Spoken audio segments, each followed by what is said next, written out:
A BB Fahodie family. Welcome to another Warriors Over Weasels.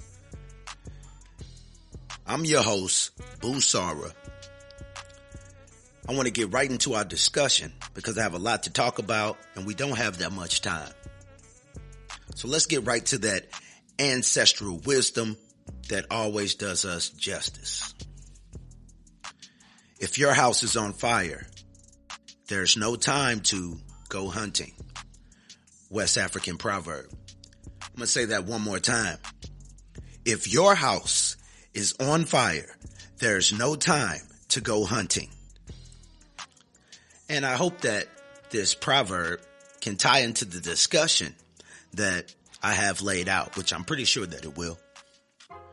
The new form of cowardice on the surface looks outspoken, brave, and even courageous. However, it is what I will refer to as sham heroism. Persons are being heroic only if it is acceptable by the dominant society or by powerful minority groups such as the LGBTQs and now the Asians.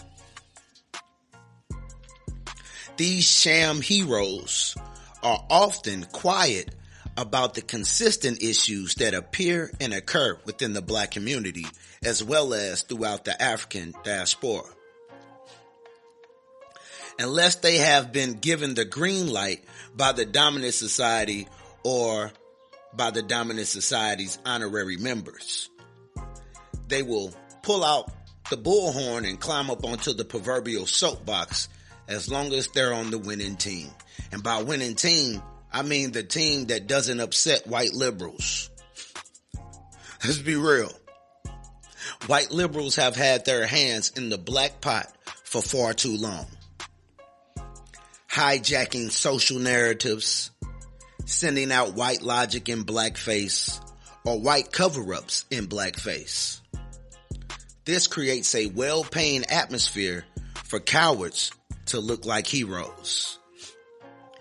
It's like the man who plays a good stepfather to his girlfriend's children while neglecting his biological children from the previous relationship. That's what it looks like when you go hunting, knowing your house is on fire, or should I say, that's what it looks like throwing on your cape and cowl for any and every cause, but not for the true cause. It's easy to talk about police brutality when it's on CNN. And the dominant society's media has intercepted the narrative from demanding justice to just asking for hugs or pleas of being accepted by non-black people. However, it's hard to consistently speak about the true issues because the dominant society doesn't want to hear them, nor do far too many of our own people, because too many of our people don't want to offend their so-called white friends or their white employers or their white lovers. However, there isn't an issue that is more important to black people, whether we admit it or not, than the issues that directly impact the black race as a collective, economically, educationally, morally, spiritually, physically, and mentally.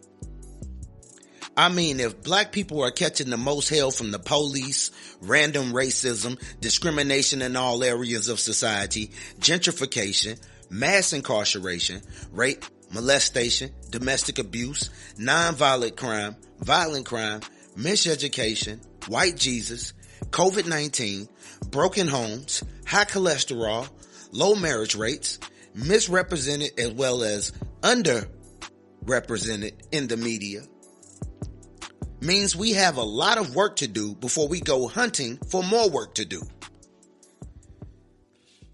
Shame on any black person, no matter where you live, if you sleep with persons inside or outside of your race, no matter your gender or sexual orientation, if you consistently fight controlled battles while ignoring righteous causes.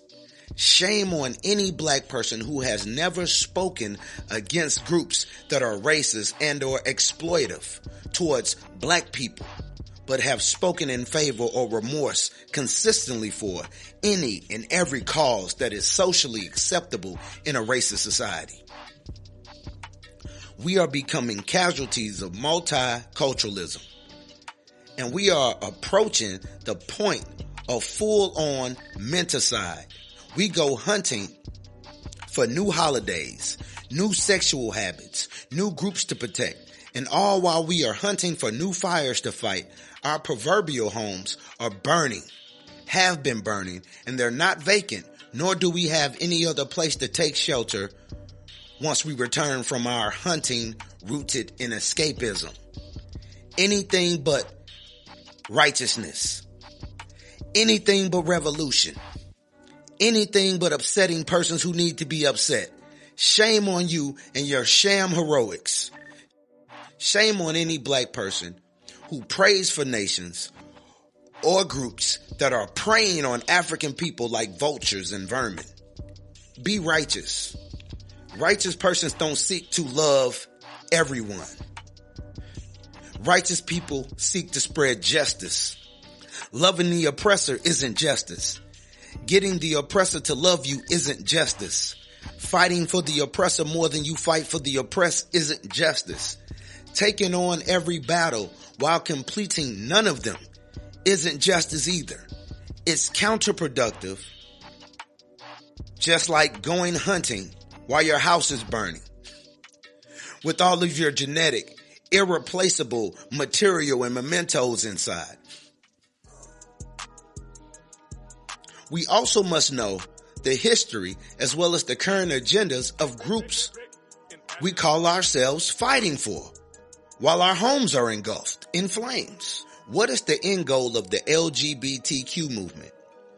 Is a boy being able to use the girl's toilet more important than the consistent and various forms of black death at early ages? Are certain Asians still calling themselves honorary Aryans? Are Asian businesses and organizations practicing multiculturalism, or do they discriminate against our people within our own communities? We don't have to hate or hurt other groups, but we should at least know their intentions and not just take their poker face at face value. We also can't neglect our true issues to play captain, save them for other issues that aren't even as immediately important or detrimental as our own problem. Until the next episode, stay healthy, stay positive, stay in control of your thoughts, and spread knowledge to those who not only need it, but to those who want it the most.